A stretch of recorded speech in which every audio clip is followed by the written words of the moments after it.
నెల్లూరు జిల్లాపై దిత్వా తుఫాన్ ప్రభావం ఇంకా కొనసాగుతుంది. ఎడతెరిపి లేకుండా కురుస్తున్న వర్షాలతో వైఎస్ఆర్ నగర్ అండర్ బ్రిడ్జ్ జలమయమైంది. డ్రైనేజీలు, కాలువలు పొంగి పొర్లుతున్నాయి. దాంతో లోతట్టు ప్రాంతాలు జలమయమయ్యాయి. భారీ వర్షాలతో రహదారులు దెబ్బతిన్నాయి.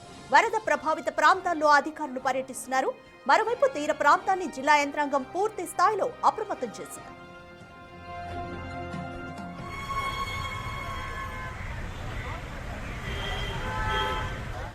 మోర్ డీటెయిల్స్ మా ప్రతినిధి సురేంద్ర అందిస్తారు. రైట్ సురేంద్ర, నెల్లూరు జిల్లాపై ఇంకా దిత్వా తుఫాన్ ఎఫెక్ట్ ఇంకా ఎన్ని రోజులు ఉండబోతోంది?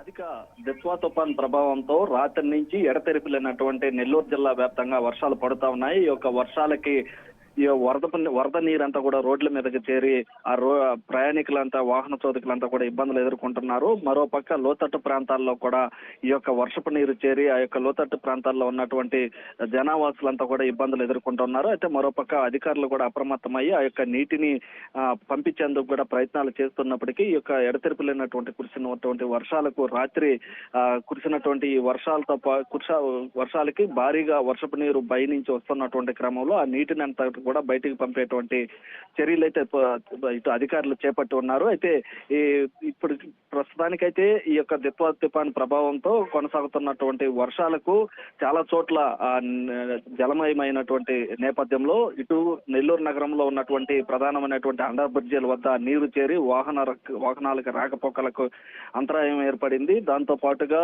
నెల్లూరు సంబంధించినటువంటి హైవే వద్ద కొన్ని చోట్ల చెరువులు నిండి ఆ చెరువుల్లో నుంచి వస్తున్నటువంటి వరద నీరంతా కూడా హైవే పైకి రావడంతో ఆ హైవే పైన దాదాపు ఓ గంట సేపు ట్రాఫిక్ కూడా ఏర్పడినటువంటి పరిస్థితి. ఎందుకనంటే ఆ యొక్క వర్షపు నీరంతా కూడా హైవే మీద చేరడంతో వాహన రాకపోకలు వన్ సైడ్ పోవాల్సి వచ్చినటువంటి నేపథ్యంలో ఆ యొక్క ట్రాఫిక్ కి అంతరాయం ఏర్పడింది. దాంతో పాటు కూడా జనావాసులు కూడా ఇబ్బందులు అయితే ఎదుర్కొంటా ఉన్నారు. బయటికి రాలేనటువంటి పరిస్థితి. రోజు కూలీ నాలి చేసుకున్నటువంటి వారు కూడా ఈ యొక్క కురుస్తున్నటువంటి వర్షాలకి బయటికి రాలేక ఇబ్బంది పడుతూ ఉన్నారు. మరో పక్క అధికారులు అయితే కూడా అప్రమత్తం చేస్తున్నటువంటి పరిస్థితి. మరోపక్క నెల్లూరుకి సంబంధించినటువంటి సోమశిల డ్యామ్ కావచ్చు, కండలేరు డ్యామ్ కి భారీగా వరద నీరు చేరుతా ఉంది. ఆ వరద నీటిని అన్నిటిని కూడా సముద్ర గర్భంలోకి వదులుతా ఉన్నారు. పెన్నా నది కూడా బాగా పరవళ్లు తొక్కుతూ కూడా ప్రవహిస్తా ఉంది. ఆ యొక్క పెన్నా పరిహాత ప్రాంత ప్రజలంతా కూడా అప్రమత్తం చేస్తున్నారు.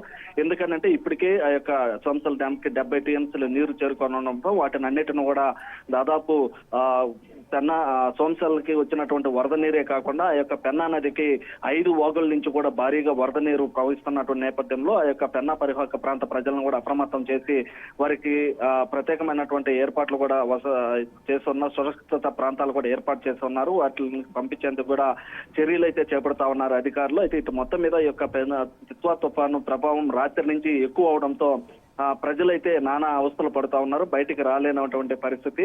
అయితే ఈ యొక్క ప్రభావం ఇంకా మరింత రానున్న గంటల్లో మరింత ప్రభావం చూపించేటువంటి ఉందని చెప్పి వాతావరణ శాఖ సూచిస్తున్నటువంటి నేపథ్యంలో ఆ యొక్క వాతావరణ శాఖ సూచనల మేరకు అధికారులంతా అప్రమత్తమై ప్రజలంతా కూడా అప్రమత్తం చేస్తా ఉన్నారు. ఎందుకంటే ఈ యొక్క వచ్చేటువంటి వర్షానికి ఇప్పటికే వరదపు నీరంతా కూడా లోతట్టు ప్రాంతాల్లో చేరున్నటువంటి క్రమంలో ఆ యొక్క వారందరిని కూడా తీసుకెళ్లి సురక్షిత ప్రాంతాలకు తరలించేటువంటి చర్యలు అయితే చేపడతా ఉన్నారు. ఈ యొక్క దిత్వా తుఫాను ప్రభావం మరి రానున్న గంటల్లో ఎక్కువ తీవ్రత చూపిస్తుంది. అదేవిధంగా సముద్ర తీర ప్రాంతం ఇటు చెన్నై నుంచి ఇటు కావలి వరకు ఉన్నటువంటి సముద్ర తీర ప్రాంతం ఏదైతే ఉందో అక్కడ భారీ ఉన్నటువంటి 37 మండలాల ప్రజలను కూడా అప్రమత్తం చేస్తున్నారు. ఇప్పటికే అక్కడ ఉన్నటువంటి మత్స్యకారులు ఎవరైతే ఉన్నారో ఆ మత్స్యకారులను కూడా సముద్ర వేటకి వెళ్ళొద్దని చెప్పి ఉన్నారు. ఆ క్రమంలోనే అక్కడ ప్రత్యేకంగా సముద్రాల వద్ద ఆ సముద్రాలు కూడా ముందుకి దాదాపుగా 5 నుంచి 10 మీటర్ల మేర ముందుకు వచ్చినట్లు తెలుస్తుంది. అయితే ఆ అలలు కూడా ఆ రాకాసి అలలు కూడా 5 అడుగుల మేర ఎగిసిపడుతున్నాయని తెలుస్తుంది. అయితే ఇటు మొత్తం మీద కూడా ఈ యొక్క తుఫాను ప్రభావంతో నెల్లూరు జిల్లా వ్యాప్తంగా కురుస్తున్నటువంటి వర్షాలకు ప్రజలు అప్రమత్తంగా ఉండాలని చెప్పి అధికారులు సూచిస్తా ఉన్నారు. మరోవైపు అధికారులు కూడా తీసుకుంటున్నటువంటి చర్యలు కూడా ఇటు ప్రజలు కూడా హర్షిస్తా ఉన్నటువంటి పరిస్థితి ఉంది. ఏది ఏమైనప్పటికీ కూడా ఈ యొక్క వర్షాలు మరింత బలపడేటువంటి అవకాశం ఉన్నటువంటి నేపథ్యంలో అవసరమైతేనే తప్ప మిగతా సమయంలో బయటకు రావద్దని చెప్తా ఉన్నారు. మరోపక్క ఈ యొక్క వర్షాలు పడుతున్నటువంటి క్రమంలో చలిగాలులు కూడా వీస్తున్నటువంటి క్రమంలో ఆ చలిగాలులకి ఇటు పిల్లలు ముసలివారులు ఎవరైతే ఉన్నారో వారు కూడా ఆ తల్లులకి పడేటువంటి వర్షాలతో పాటు ఈ చలిగాలులకు కూడా ఇబ్బందులు పడుతూ ఉన్నారు. అయితే ఏది అన్నప్పటికీ కూడా ఈ యొక్క దిత్వా తుఫాన్ ప్రభావం అయితే నెల్లూరు జిల్లా వ్యాప్తంగా అయితే కనిపిస్తుందని చెప్పవచ్చు రాధిక. Thank you Surendra.